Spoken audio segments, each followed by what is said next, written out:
Bonjour, alors aujourd'hui je vais vous parler des muscles. Donc un muscle, qu'est-ce que c'est? Donc c'est un organe, donc une partie du corps bête, composée de différents tissus. Donc un tissu, c'est un ensemble de cellules qui vont avoir des rôles spécifiques.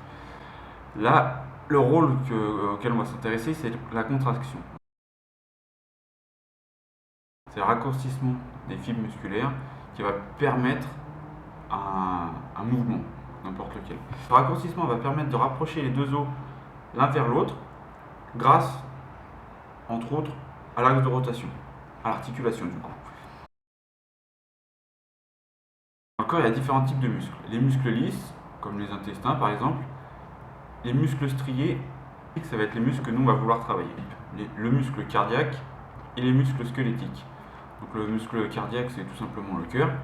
Et le muscle squelettique. Donc ensuite, on va voir de quoi est constitué ce muscle.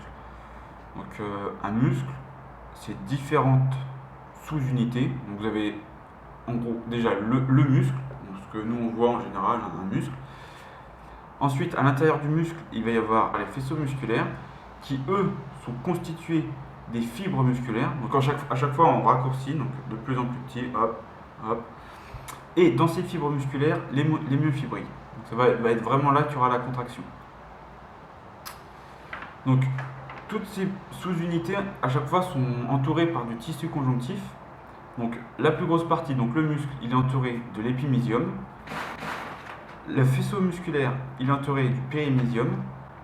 Et la fibre musculaire, elle est entourée de l'endomysium. Donc tout ce tissu conjonctif, à la fin, il va se regrouper au bout du muscle, donc aux insertions, ça s'appelle. Pour le biceps, par exemple, ça va être ici.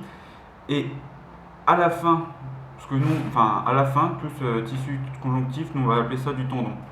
Donc, le tendon, c'est ce qui relie un os à un muscle, on va dire, même si ça fait partie du muscle. Voilà, là, cette première vidéo est terminée. C'était juste vraiment pour vous expliquer, en gros, à quoi servait un muscle, et ce que c'était, comment il était constitué.